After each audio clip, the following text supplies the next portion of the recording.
Yan, magandang araw sa inyong lahat at nagbabalik ang ating reaction dito sa ating Wow Philippines at ang ating reaksyon tungkol ito kay Pangulong Duterte, no, nagpapaliwanag siya sa mga tao na okay naman daw ang kanyang kalagayan sa eroplano at syempre yan ang ating malalaman kung ano ba talaga ang kanyang sitwasyon, no?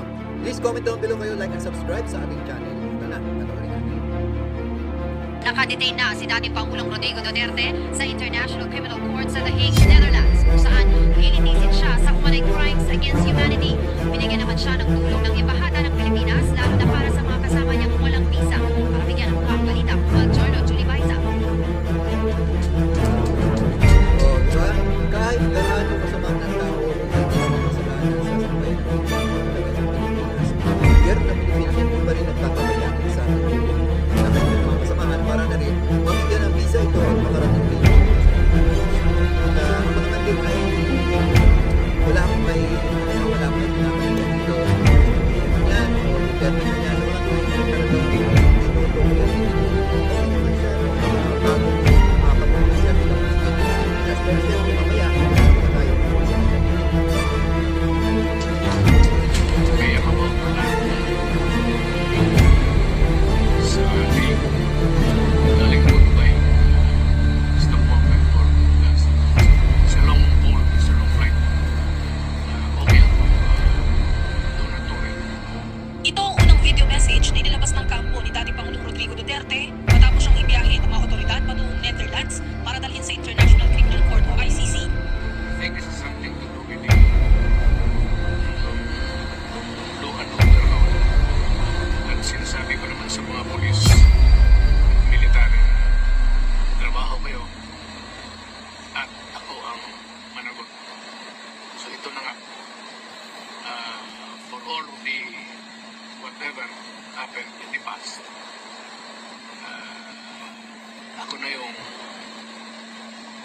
nag-front sa ating law enforcement at military.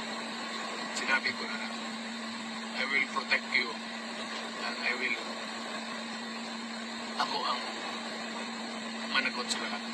O yan ano, at sinabi nga niya na siya ang managot dahil nga siya yung nag-uutos dito sa mga military at sa mga pulis na ganito ang sistema, ganito ang gagawin sa ating mga rules, no, sa Pilipinas, no. Siya yung mananagot.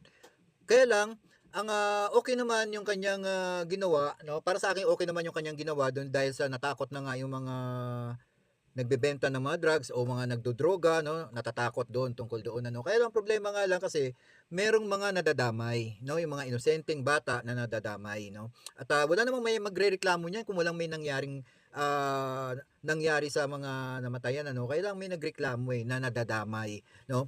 Wala naman ako para sa akin wala akong problema sa ginawang para sa mga droga. Para sa mga droga lang sana. Kung walang may nasama na inosenteng tao diyan sa against the drugs na yan, ano.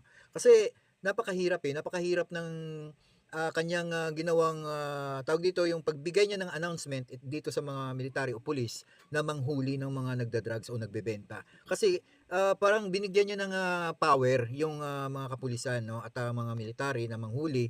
Kaya lang nandun tayo sa ano sa sa mga taong tapos na lumaya na, wala namang ginagawa, hinuhuli ulit at yun na nga nadadama yung inosente. Doon ang may mga pagkakamali doon, no? May mga pagkakamali doon. Kaya siguro yung iba ay nagalit din. Syempre nakakaawa din naman yung mga pamilyang namatayan dahil doon sa nangyari na nagawa ng pagpatay na hindi naman dapat kasama doon, no? At pakinggan pa natin ito kasi 5 minutes lang yung paliwanag niya. Aminado ang dating Pangulo, maaaring matagalan pa ang proseso at tanggap niya na raw ito. This will be a long legal proceedings. But I say to you, I will continue to serve the country at so be it. Oh, ganun lang. This is the legal. Ayun. Sa live feed ng Reuters, bandang alas 2:40 ng madaling araw ng March 13 oras sa Pilipinas, nang dumating sina Duterte sa Hague. Matyaga naman siyang inabangan sa labas ng kulungan ng kanyang supporters. Ang iba, may hawak pang watawat ng Pilipinas. Ayon sa isang supporter, nalungkot sila ng arestuhin ng dating Pangulo. We are so sad that they bring our president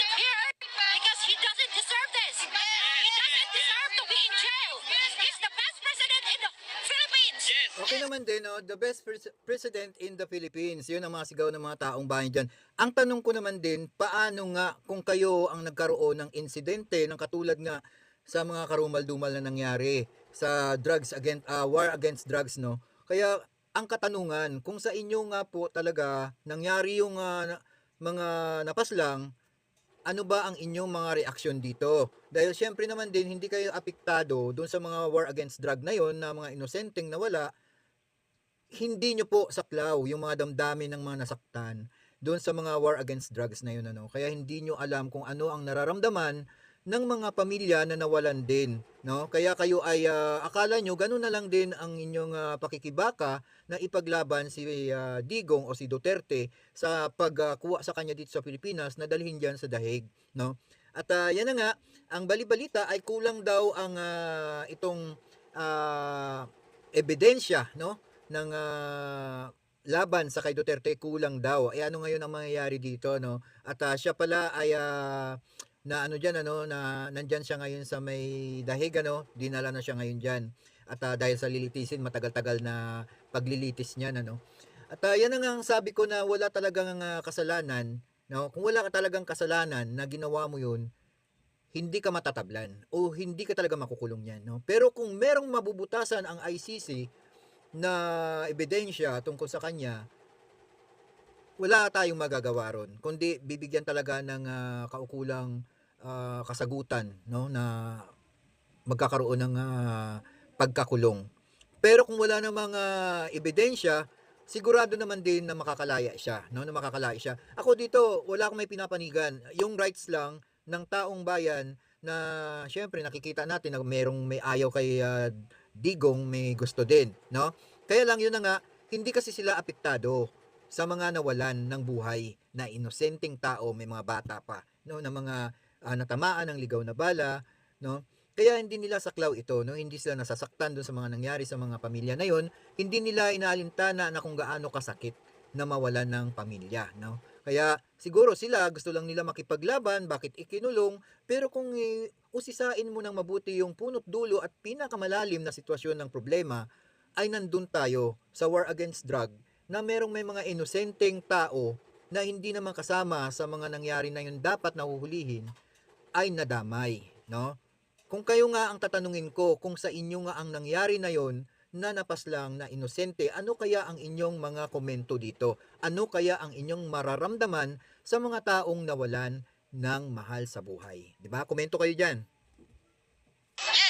Suportado rin daw nila ang pamamahala noon ni Duterte, kabilang ang drug war. I just only know to Duterte is he do his job when he's in the president in 6 years. Everyone, you can go out in the street without doubt. You can sleep. And then, yeah, no rapes, no drugs. People are good. We are here to support Atay Digo. No matter what happened, we are here. Any side. Ayon naman sa Embahada ng Pilipinas sa The Hague, binigyan nila ng consular assistance ang dating Pangulo. Dahil winter season sa Europe, hinatira nila ng winter clothing, pamalit na damit, at care packages si Duterte, ganun din sa kanyang delegation. Binigyan din ng 15-day visa ang kasama niyan si dating Executive Secretary Salvador Mijaldea. Papayagan din si Mijaldea na bisitahin si Duterte sa ICC Detention Center sa Scheveningen sa The Hague. Nakulong pala Ayon kay talaga siya. ICC Prosecutor Karim Khan, nakikipagtulungan na sila sa iba pang state para matiyak ang maayos na pag-usad ng investigasyon. Dahil din daw sa pagtutulungan, kaya taihain ng warrant of arrest kay Duterte. It means a lot, I think, to victims. That's the feedback we've already received. Sa kabila nito, nilinaw ng ICC na ituturing pa ring inosente si Duterte hanggat hindi natatapos ang paglilitis. Tama. Mr. Duterte is presumed innocent. He will make his initial appearance before the court soon. And the focus of the office is on the judicial proceedings and on proving his case before the judges of the International Criminal Court.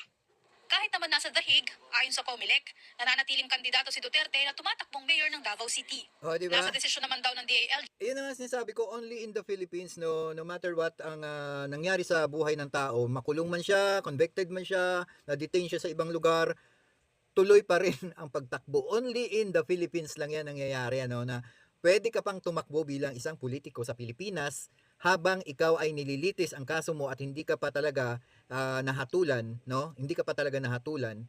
pwede ka pang tumakbo, no? Pwede ka pang tumakbo. Only in the Philippines lang 'yan. Pero sa ibang bansa, wala pong ganyan, no? Wala pong ganyan. Sa Pilipinas lang yun dahil sobrang bait talaga ng ating ano dito, no?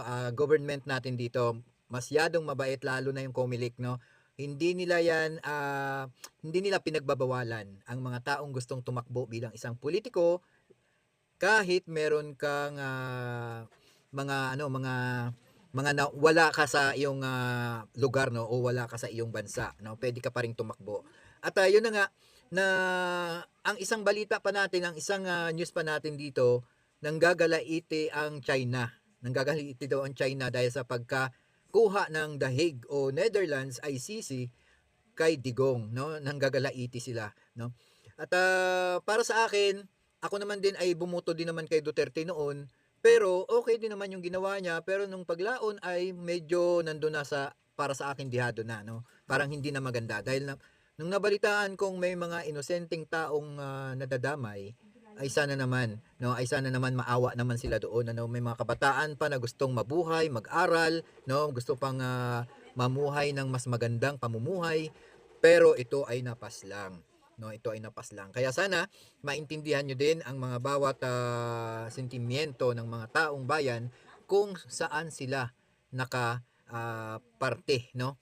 Nasa anti ba o nasa pro, no?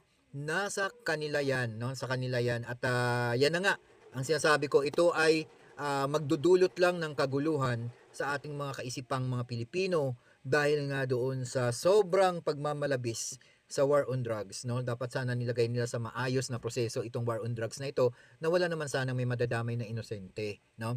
Kung tama naman ang proseso nila, go ahead, no? Na talagang gawin nyo ang dapat at nararapat para sa taong bayan na matahimik ang bansang Pilipinas. Kaya lang, medyo marami talagang hindi sang-ayon dun sa war on drugs dahil sa may mga inosenteng tao na nadamay, no?